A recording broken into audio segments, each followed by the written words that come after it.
and our way of life. He's here to do a little stand-up comedy, so please welcome Alex Cumming. All right!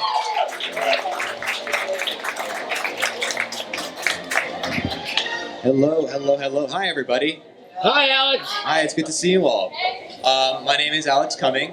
I am 18 years old, and I recently graduated high school.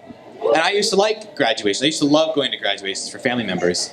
Then I was actually in one, and that changed my whole perspective. So my school's colors are bright orange. So we have a gaggle of high school students, 18-year-olds, in these bright orange muumuus being herded into this arena like a group of the world's most flamboyant monks walking in. And then we sit down, and I'm looking around thinking, God, if I wanted to spend this much time with a bunch of sweaty, dead-faced teenagers waiting for my name to be called, I'd probably spend more time with the DMV than usual. Now, in case you don't know, the graduation song, the dun dun dun dun dun dun, is actually an old British war song, which is very fitting considering how much of a battle it is to stay awake during these ceremonies. Yeah.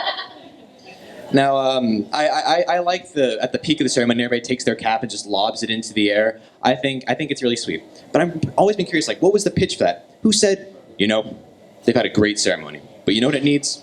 One more chance for these kids to poke each other's eye out and sue. Yes. Thank you, I really appreciate it. And at every ceremony, there's always that one family that's got to be so much louder than the rest of them when their kid's on stage. I think that's just bonkers. It's like they're saying, we were never there for our kid during his childhood, but we're here for the good days. Yeah. And if you look around, you'll always find one girl in the graduation class who's always pregnant. And I know for a fact there's an untapped market of mommy, baby, matching cap and gown for graduation. It can say, baby's first graduation and mommy's last. Oh.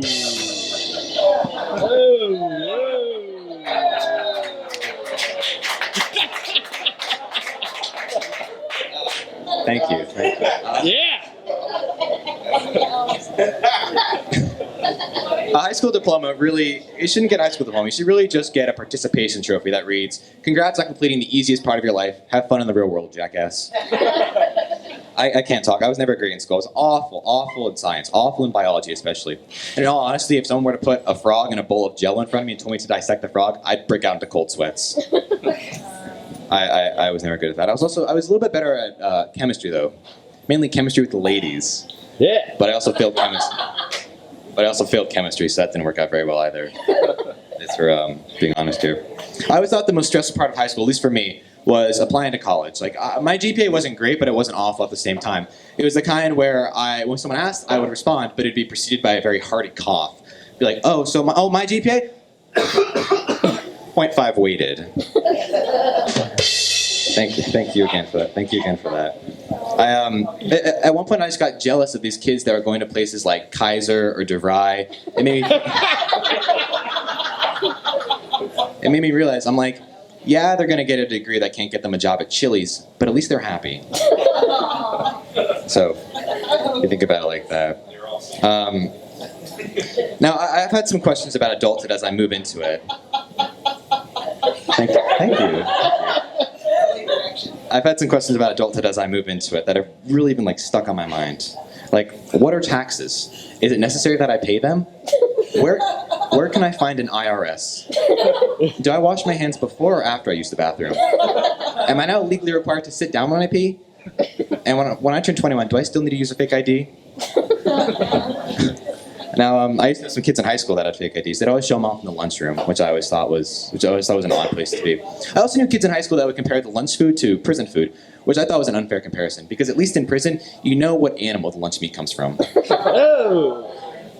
I know personally, I would never, ever survive in prison. People would be going around saying, oh, what are you in for? Oh, battery. Oh, grand theft. I'd be like, yeah, all those unpaid parking tickets really caught up.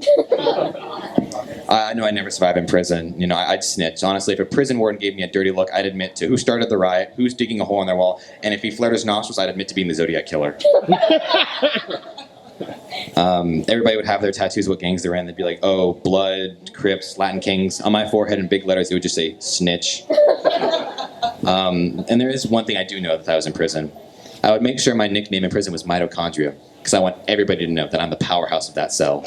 Yeah! Thank you. All right, yeah! Here we go. Alex Cumming. Alex. One more time. Yeah.